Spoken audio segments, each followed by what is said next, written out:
Welcome back to our family. ഇന്നത്തെ നമ്മുടെ വ്ളോഗെന്ന് വെച്ചാൽ നമുക്ക് സാമ്പാർ പൊടി ഉണ്ടാക്കാം. വീട്ടിൽ തന്നെ ഉണ്ടാക്കിയെടുക്കാം. കടയിൽ നിന്ന് വാങ്ങിയതിനൊക്കെ നല്ല നമ്മൾ വീട്ടിൽ തന്നെ ഉണ്ടാക്കുന്നതല്ലേ നല്ലത്.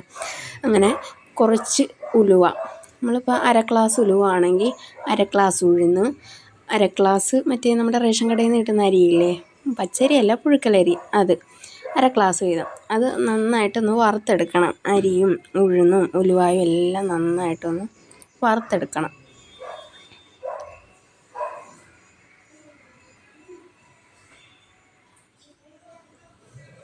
നല്ല ബ്രൗൺ ഷെയ്ഡാവുന്നത് വരെ എല്ലാം നന്നായിട്ടൊന്ന് വറുത്തെടുക്കുക. എന്നിട്ടൊരു പാത്രത്തിലോട്ട് മാറ്റി വെക്കാം. ഉലുവായും ഉഴുന്ന് നമ്മൾ വറുത്തെടുത്തു.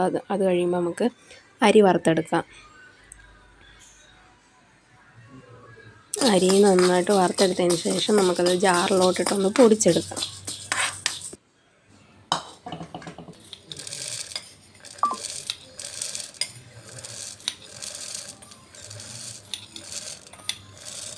അത് പൊടിച്ച് മാറ്റി വെച്ചതിന് ശേഷം നമുക്ക് മല്ലിപ്പൊടി, മുളക് പൊടി, മഞ്ഞൾപ്പൊടി, കായപ്പൊടി ഇത്രയും കൂടിയിട്ട് നന്നായിട്ടൊന്ന് ചൂടാക്കിയെടുക്കണം.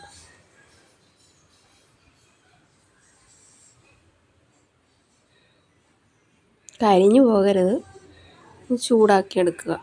നന്നായിട്ടൊന്ന് കരിയാത്ത രീതിയിലൊന്ന് നന്നായിട്ടൊന്ന് ചൂടാക്കിയെടുക്കുക.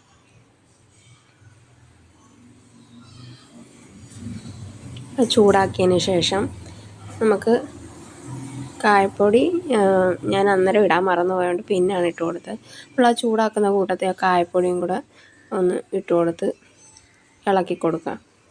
എന്നിട്ട് നമ്മൾ നേരത്തെ പൊടിച്ച് വെച്ചാൽ അതും കൂടെ ഇതുമായിട്ട് മിക്സ് ചെയ്യണം. മിക്സ് ചെയ്തതിന് ശേഷം ഇതെല്ലാം കൂടെ നന്നായിട്ട് യോജിപ്പിച്ചെടുക്കണം.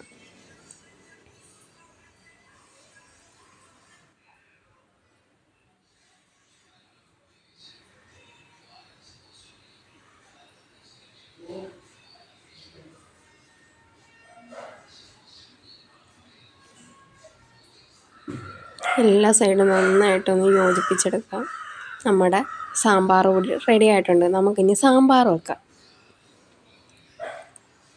പച്ചക്കറി എല്ലാം എടുത്തിട്ടുണ്ട് ഞാൻ.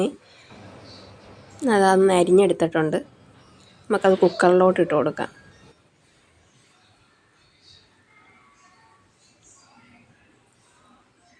നമ്മുടെ പച്ചക്കറി എല്ലാം നമ്മൾ കുക്കറിലോട്ട് ഇട്ട് കൊടുക്കുവാണ്.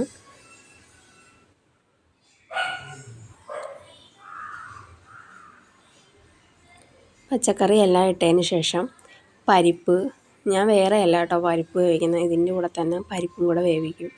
പച്ചക്കറിയും പരിപ്പും ഉപ്പും വെള്ളവും കൂടെ വെച്ച് കുക്കറിലോട്ട് വേവിക്കാൻ വെക്കാം.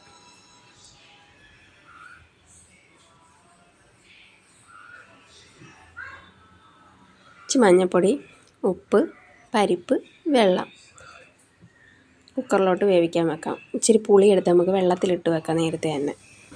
നമ്മുടെ അത് കുക്കറിനകത്തിരുന്ന് വെന്തിട്ടുണ്ട്. നമുക്കിനി അതിനകത്തേക്കുള്ള അരപ്പ് ശരിയായി ഒരു പാത്രം വെച്ച് കൊടുത്തിട്ട് വെളിച്ചെണ്ണ ഒഴിച്ച് കൊടുത്ത് ഉലുവ ഇട്ട് പൊട്ടിയതിന് ശേഷം കടുക് ഇട്ട് കൊടുക്കണം.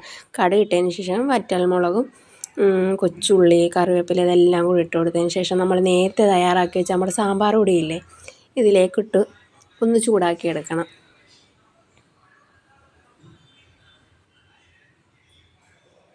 സാമ്പാർ പൊടി അതിലേക്കിട്ട് ഒന്ന് ചൂടാക്കിയെടുത്താൽ നല്ലൊരു ടേസ്റ്റാണ് കേട്ടോ. നമ്മളല്ലാതെ ഇടുന്നതിനേക്കാളും നല്ല എണ്ണയ്ക്കകത്ത് മൂപ്പിച്ചിടുമ്പോഴത്തേക്കൊരു പ്രത്യേക സ്വാദ് കിട്ടും. നമ്മുടെ സാമ്പാർ പൊടി അതിലേക്കിട്ട് ഒന്ന് നന്നായിട്ട് മൂത്തതിന് ശേഷം നമുക്ക് അത് വെന്തിരിക്കുന്ന നമ്മുടെ പച്ചക്കറിക്കകത്ത് നമ്മുടെ സാമ്പാറിൻ്റെ ഐറ്റംസിനകത്തോട്ട് ചേർത്ത് കൊടുക്കാം. ചേർത്ത് കൊടുത്തതിന് ശേഷം നന്നായിട്ടൊന്ന് ഇളക്കി കൊടുക്കാം. അതിലേക്ക് നമുക്ക് പുളിവെള്ളവും കൂടെ ചേർത്ത് കൊടുക്കാം.